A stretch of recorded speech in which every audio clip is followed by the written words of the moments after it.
One very difficult question to answer is when should you sell your share, right? So I am one of those die-hard long-term investors who have been holding shares for 30, 35 years. So not really too much into the selling game, saying okay, once you picked right, then like Motilal Oswal says, buy right, sit tight over long periods of time. So I have always been a believer that one needs to hold on for a long time, and then if there is a dip in the market, it is temporary. There is absolutely no need to react to the same. So, but still there are some reasons why you should sell. Now, suppose you were in the month of February, you heard about Corona. In the month of March, you didn't know whether it will impact India, and you didn't sell, and the market crashed, and you panicked and you sold in April before the market went up. You said, oh, it's only going to fall further. This is just the impact of what people think about Corona, but it is much worse, and your assessment was right. So you sold in the beginning of April or end of March after the market had crashed, and then you had the mortification of watching your portfolio go up in April, or rather what could have gone up. What you sold for, let's say 50,000 and 1 lakh, maybe you sold a portfolio for 2-3 lakhs, and that suddenly became 4-5 lakhs in April itself, and by the time it came to June it has become say 6 lakhs. So you sold something for 3 lakhs, which if you had held till June it would be worth 6 lakhs. So you do feel terrible about it, right? So what do? As soon as the market rallies in June, you sell, right? Or you say, no, now I don't need the money, so I wait, right? Or everything is correct. There is nothing, no right or wrong, because it's your emotions, your money. Question is, how much money do you really need? Do you need that money, or did you sell just to protect your profits in the short run? Right, that's one very big thing. People say, okay, at least let me take some part of the profits, right? So that's another reason to sell. I'm not getting into when you should sell and when you should not sell. I'm not being judgmental. I'm going to tell you how badly I have handled one investment. That will be very interesting. But let me tell you the reasons to sell. I recently sold off some of my shares in the US, which is through a mutual fund.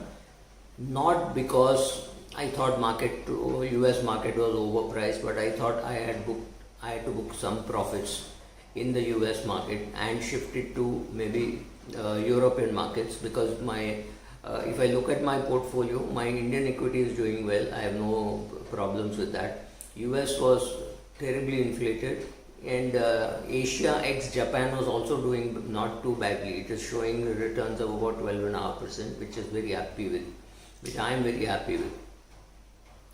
My US was showing something like 16-17%, and so I said, okay, thoda paisa usme se nikal ke I'm planning to put it in Europe. I put a little bit in Europe, which was showing a negative return.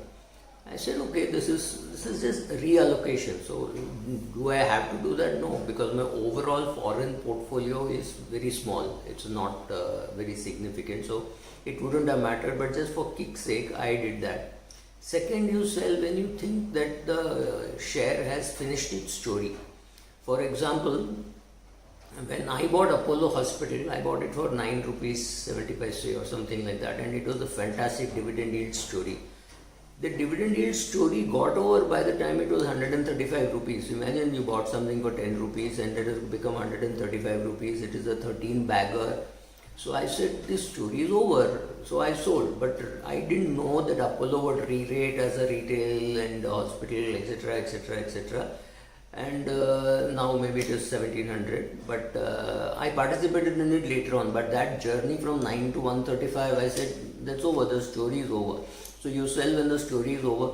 You sell when you're nearer to your goal. Suppose I had a goal that in 2021 I wanted to pay for my daughter's education, then I would have sold some shares in maybe January, February, March, it doesn't matter. I would have sold some and said, okay, I do not know what Corona will do. I didn't even know about Corona in January. So I may have sold something in January or February, and I said, or I would have sold even earlier. So I would have definitely sold, because the goal has been reached. The other goal for most people, let's say it is a retirement, and for retirement you've decided that you will be on 40 years of expenses. So when I'm 60, if my annual expenses are 10 lakhs a year, then I need about 4 crores. And suppose I have 4 crores in equity and it is showing me at 4 crores, why should I start playing still? Why should I continue playing rather? I have my goal, I've reached my goal, so I should stop the journey, right? It's like I've got into a train at Bombay to go to Baroda. The train has reached Baroda, I should get off. I can't say, no, Rajdhani is a nice train, I am in the first class, so let me go to Delhi. It doesn't make sense at all, right? Your journey is over, so you have to get off. The only problem today in getting off is where do you put that money, right? That is a little scary, saying, okay, I've got out of equity, but do I put my money in 0% US or 0.5% negative in Germany? Where do I put it? The other options which are available are so limited, so I'm a little scared. Do I want to put money in a gilt fund and worry that 6 months later, if interest goes up, I'll lose a big portion of my principal? So I do not know where to put. That's another problem. Of course, we have the RBI bond which is available on tap at 7% floating. That's not a bad option. But yeah, these are the options as to what to do. You do not know when to. So for reaching a target, for reallocating, like I said, selling US and investing in Europe, or selling equity and putting in debt, any of those reallocations, then somewhere you feel that's enough. I have got my fill that I bought it at $9. It's got 135 bucks. It's a 13 bagger. I don't want more than that. So you reach, you satisfied, you sell. So these are all the reasons for you to sell. Does it mean I always stick to my selling? Well, I have a funny story which I should share with you. I don't have the exact dates of when it happened. I have shares of LMW, and in LMW at today's price of 2,800, for me it is at least a 10 bagger, if not more. Considering that there have been splits and dividends, and also it's been a good investment for me. But look at it this way. I had the mortification of seeing the share price go up from 200s, 300s to 3,000, and at 3,500 I thought, my God, this is terribly overpriced. A shortage hai, because there's a shortage of shares. 3,500 is just too much for this share. Not that the PE was high or something, but having seen a share at 300, when you see it at 3,000, you feel, my God, this is too much. So I should have sold at 3,500, right? No, I didn't sell. I waited for some more time. And as greed would have it, for some greedy people who are lucky, the price went up. So it went to 6,000 rupees. I said, now there is no rationale. I have to sell. I sold at 6,000. Then I had the mortification again of seeing it go to 9,000. What do? You go and buy it back? Well, I was not that foolish or that stupid. In retrospect, I didn't buy it at 9,000. But fairly obvious, then it came down. It came down to 6,000. So I said, wow, this is mera price aa gaya. My price has come. So now is this a time that I should buy it back? I didn't buy it back at that price, but I waited. Then it came down to 4,000. I said, now 9,000 share has come down to 4,000. Now is a good time to buy. So at about 4,800 or something, I bought again. Remember, I had sold at 6,000. Then I had the mortification of seeing it going up to 9,000. Then I saw it coming down. So again, at a high, very close to 5,000, 4,700, 4,000. I bought it again. Which was, I had this long discussion with my broker and etc., and I bought it. Then I had the mortification, using the same word again, to see it come down 4,800, 4,000, 3,000, or rather 3,500, and I said, should I buy more, or should I just hold on, or should I sell off? All the options were open, because like I told you, my original cost is a 2007 or 2008 kind of purchase, so it's not a high cost at all. Then I saw it coming down to 3,000, then I saw it coming down to 2,800. So I said, I had no clue what to do. I've been following the company. Company is a very good, well-managed company. There is no doubt about that. 9,000 was a overkill for sure, whatever happened. Of course, they have some nice new divisions which will start contributing. They've got some real estate going with a very good builder. So I have no problems with the management of the company. I have problems with my price and my emotions, because once you see a price, so like suppose my original cost I think is about $300 or something like that, and this is a pre-split price. So I have it in my mind that whatever happens, it will not go to 300, so I can't lose money. Completely wrong. Think of the guy at 9,000. Some guy bought it at 9,000, right? Now, obviously, some guy sold it at 9,000, some guy bought it at 9,000. Look at the guy who bought it at 9,000. He has seen the value fall to 1/3 of his price. For me, also, that is exactly the sentiment that I should have, because I had an opportunity to sell at 9,000, which I did not exercise.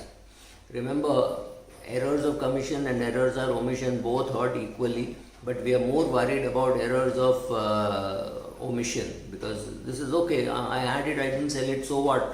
My cost is only 2,800 and it's at that price it is giving a good dividend yield. All that is true, but those are very lame excuses if your fund manager gave it. I give it to myself, so it is justified because I'm not answerable to anybody. But for a fund manager to say, I thought it will go up again, would be ridiculous, because 2019 results were definitely bad.